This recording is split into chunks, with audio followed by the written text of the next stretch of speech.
pagkakataong ito ay pakikinggan natin ang bating pagtanggap, isang mensaheng puno ng init, pagpapahalaga at inspirasyon mula kay Adriel Zay M. Hernandez, may mataas na karangalan.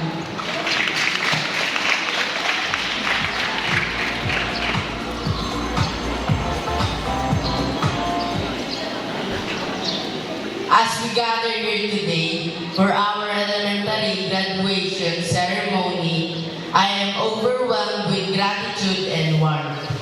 It is a privilege to welcome you all as we celebrate this significant moment of our lives.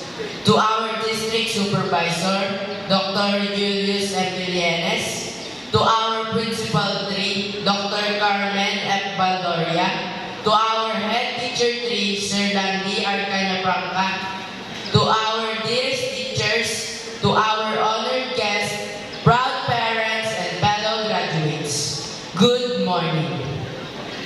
Ngayong araw, isa na namang kasaysayan ang unti-unting mabubuksan kasabay ang pagtatapos ng taong panuruan 2025-2026 na may temang Pilipinong nagsipagtapos, handang mamuno ng may kakayahan at mabuting pagkatao.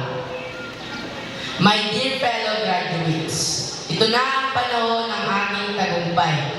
Matapos ang mga taon ng pagsisikap at pagharap sa hamon ng pag-aaral, mga pagsusulit, mga proyekto at iba't ibang gawaing pagpaaralan.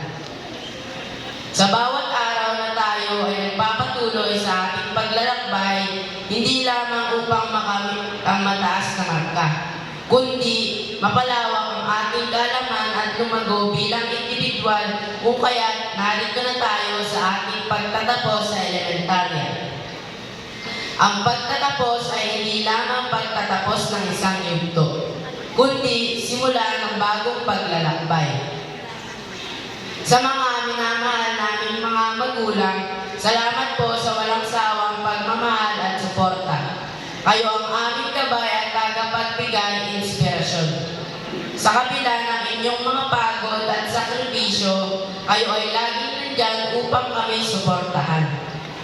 Ang inyong pagmamahal at pangaral ay hindi matatawaran kailanman.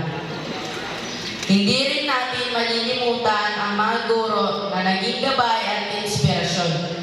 Sila ang nagbigay sa atin ng kaalaman at kasanayan upang maging gabay sa atin, upang maging pundasyon sa ating tagumpay. Sila ang humubog sa atin bilang isang mahusay na mag-aaral.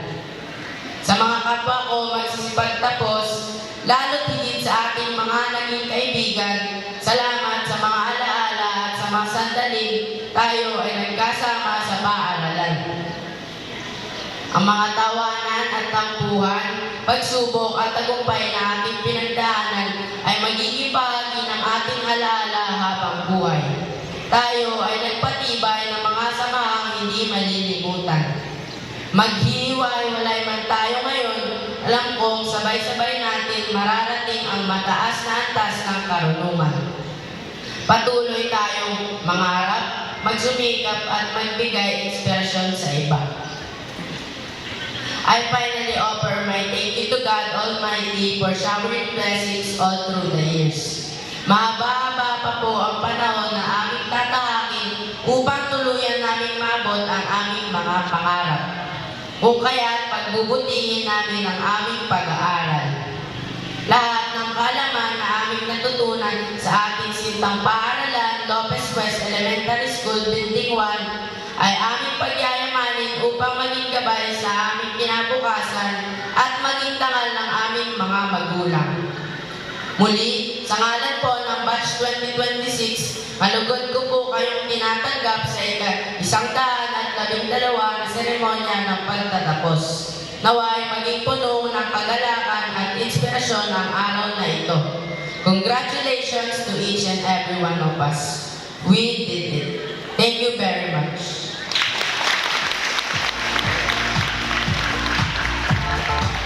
Maraming salamat, Adriel Day, sa isang tinig na sumasalamin sa tagumpay ng bawat mag-aaral. At isang paalaala na ang bawat pagtatapos ay simula rin ng panibagong pagkalakbay. Ngayon ay tunghayan natin ang pagpapakilala sa mga magsisisi